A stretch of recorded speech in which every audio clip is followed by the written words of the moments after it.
ಮಾಡುತ್ತೆ ಅಂದರೆ ಪ್ರೆಗ್ನೆನ್ಸಿಲಿ ಈ ಝಿಕಾ ಇನ್ಫೆಕ್ಷನ್ ಬಂದಾಗ ಮಗುವಿಗೆ ಬೆಳವಣಿಗೆಯಲ್ಲಿ ತೊಂದರೆ ಆಗುವ ಸಾಧ್ಯತೆ ಇರುತ್ತೆ.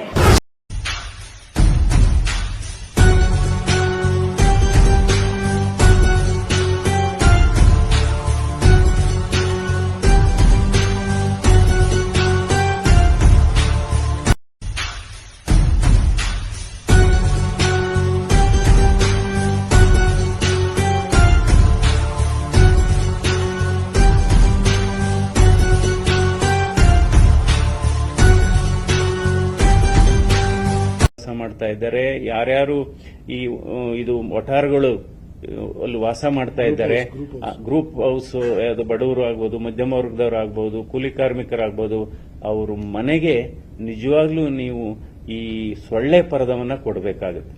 ನಿಜವಾಗ್ಲೂ ಇದು ಬಹಳ ಮುಖ್ಯವಾದದ್ದು. ಇದನ್ನು ಉಚಿತವಾಗೇ ಸೊಳ್ಳೆ ಪರದವನ್ನ ನಾವು ಕೊಟ್ರೆ ಸುಮಾರು ನಿಯಂತ್ರಣ ಆಗುತ್ತೆ.